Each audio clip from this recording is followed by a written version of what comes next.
Assalamualaikum warahmatullahi wabarakatuh. Perkenalkan, nama saya Pinda Wahyunita. Saya kuliah di Institut Agama Islam Negeri Palangkaraya di Fakultas Ekonomi dan Bisnis Islam, program studi Perbankan Syariah. Di sini saya menyelesaikan salah satu tugas dari mata kuliah tafsir oleh dosen Puadi Rahman. Baik, jadi judul tugas saya yaitu tafsir tentang Nabi Muhammad. Bisa kalian lihat di gambar ini ada banyak surah-surah yang di dalam surah ini tuh terdapat tentang penjelasan Nabi Muhammad Shallallahu Alaihi Wasallam. Langsung saja, saya hanya membahas sebagian dari surah-surah yang ada tadi. Di bagian slide ketiga. Baik, yang pertama ini membahas tentang Quran surah Al-Ahzab ayat 40. Saya akan membacakannya terlebih dahulu. Bismillahirrahmanirrahim. Maka Muhammadun aba ahadim min rizalikum walakin Rasulullahi wa khataman nabiyyin wa kanallahu bikulli syai'in alim. Baik, artinya ya, jadi itu ayatnya tadi. Di sini saya akan membacakan artinya Muhammad itu bukanlah bapak dari seseorang di antara kamu, tetapi dia adalah utusan Allah dan penutup para nabi.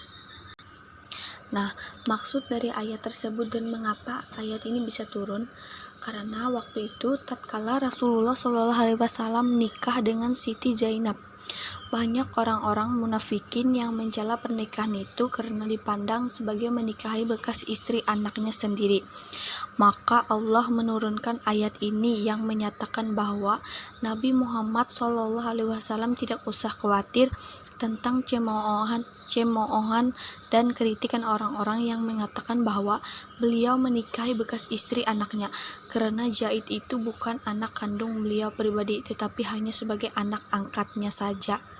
Nah, jadi itu penjelasan dari ayat Al-Ahzab ayat 40 ini. Baik, saya akan melanjutkan di ayat yang di sebelah. Langsung saja saya bacakan artinya. Artinya, katakanlah Muhammad, wahai manusia, sungguhnya aku ini utusan Allah bagi kalian semua yang memiliki kerajaan langit dan bumi. Tidak ada Tuhan yang berhak disembah selain Dia yang menghidupkan dan mematikan, maka berimanlah kamu kepada Allah dan Rasul-Nya, yaitu Nabi yang ummi yang beriman kepada Allah dan kepada kalimat-kalimatnya, kitab-kitabnya, ikutlah Dia agar kamu mendapat petunjuk. Quran surah Al-A'raf ayat 158. Jadi maksud dari ayat ini, Allah itu memerintahkan kepada Muhammad agar ia menyeru seluruh umat manusia untuk mengikuti agama yang dibawanya di mana saja mereka berada dan bangsa apapun dia, agar dia menerangkan bahwa dia adalah Rasul Allah yang diutus kepada mereka semua. Baik, saya lanjut di slide selanjutnya. Di situ ada surah Al-Anbiya ayat 107. Saya bacakan dulu. Bismillahirrahmanirrahim. Wa ma arsalnaka illa rahmatan lil alamin. Artinya, dan kami tidak mengutus engkau Muhammad melainkan untuk menjadi rahmat bagi seluruh alam. Quran surah Al-Anbiya ayat 107. Jadi makna yang terkandung dalam surah Al-Anbiya ayat 107 ini adalah bahwa Rasulullah SAW diutus oleh Allah Subhanahu wa Ta'ala sebagai rahmat bagi semua makhluk, terutama umat manusia.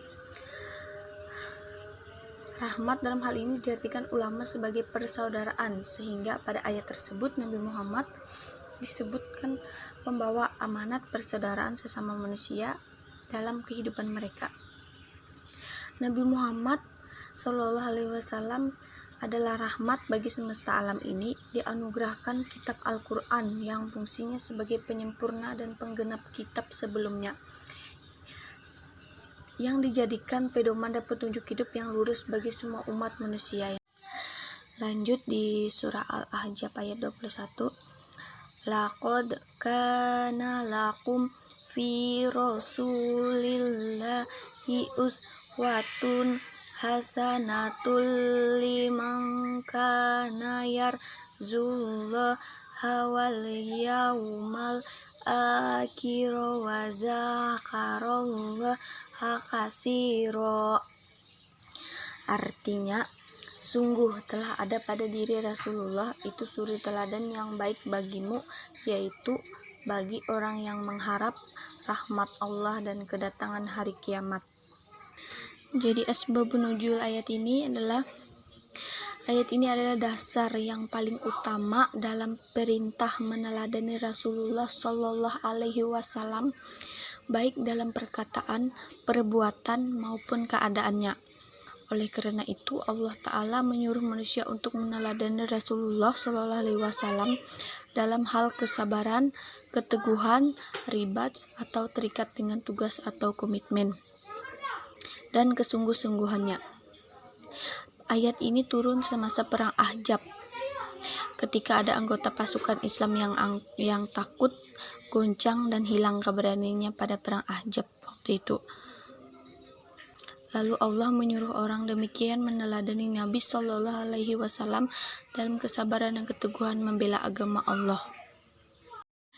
Lanjut lagi ke slide selanjutnya.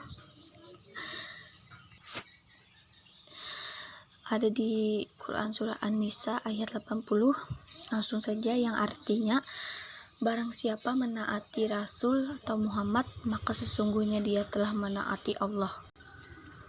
Baik, maksudnya di sini menurut Al-Quran, Rasulullah Shallallahu Alaihi Wasallam bukan hanya bertanggung jawab menyampaikan perintah-perintah ilahi, tetapi beliau juga menjadi hakim dan pemimpin masyarakat Islam.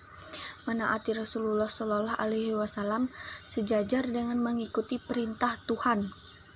Sebaliknya, melanggar beliau sama artinya melanggar perintah Allah. Poin penting yang patut diperhatikan, ayat ini menyatakan bahwa Rasul di depan masyarakat tidak bertugas memaksa masyarakat menerima kebenaran dan melaksanakannya, sekalipun beliau merupakan pemimpin masyarakat. Tanggung jawab beliau hanya mengarah dan memimpin masyarakat, bukan memaksa mereka melaksanakan perintah-perintah ilahi. Nah, dari ayat ini ada dua penjelasan yang dapat kita petik.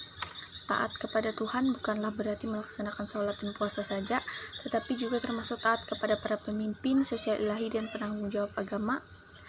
Kita taat kepada kedua orang tua.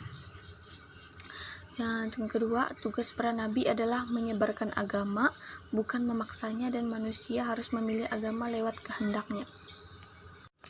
Baik, yang terakhir, Quran surah At-Taubah ayat 128, artinya, sungguh telah datang kepadamu seorang rasul dari kaummu sendiri, berat terasa olehnya penderitaan yang kamu alami. Dia sangat menginginkan keimanan dan keselamatan bagimu, pengasih dan penyayang terhadap orang-orang yang beriman. Ayat ini dikhususkan ditunjukkan kepada bangsa Arab di masa Nabi, tetapi juga ditunjukkan kepada seluruh umat manusia. Semula ditunjukkan kepada orang Arab di masa Nabi karena kepada merekalah Al-Quran pertama kali disampaikan. Karena Al-Quran itu dalam bahasa Arab, tentulah orang Arab yang paling dapat memahami dan merasakan ketinggian sastra Al-Quran. Dengan demikian, mereka mudah pula menyampaikan kepada orang-orang selain bangsa Arab. Jika orang-orang Arab sendiri tidak mempercayai Muhammad dan Al-Quran, tentu orang-orang selain Arab lebih sukar mempercayainya. Ayat ini seakan-akan mengingatkan orang-orang Arab sebagaimana isinya yang berbunyi, "Hai orang-orang Arab, telah diutus seorang rasul dan bangsamu sendiri yang kamu ketahui sepenuhnya asal-usul dan kepribadiannya, serta kamu lebih mengetahuinya dari orang-orang lain." Ada hadis meriwayatkan bersabda Rasulullah, "Sesungguhnya Allah telah memilih Bani Kinanah dari keturunan Ismail dan memilih suku Quraisy dari Bani Kinanah dan memilih Bani Hashim dari suku Quraisy, dan Allah telah memilihku dari Bani Hashim." Riwayat Muslim dan At-Tirmizi dan Wasilah bin Asqa. Dari ayat dan hadis di atas dapat dipahami tentang kesucian keturunan Nabi Muhammad yang berasal dari suku-suku pilihan dari bangsa Arab, dan orang-orang Arab mengetahui benar tentang hal ini. Baik, sekian dulu presentasi yang saya sampaikan. Saya akan membacakan kesimpulannya.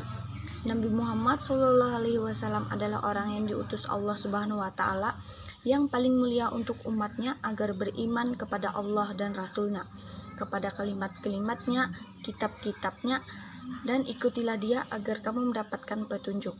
Rasulullah mendorong seseorang untuk mencintainya, mengikutinya, dan taat kepadanya. Allah mengutus Rasul dari jenis mereka agar mereka bisa berkomunikasi dengannya, bertanya kabarnya tentang maksud ucapannya. Sekian, kurang dan lebihnya saya mohon maaf. Wassalamualaikum warahmatullahi wabarakatuh.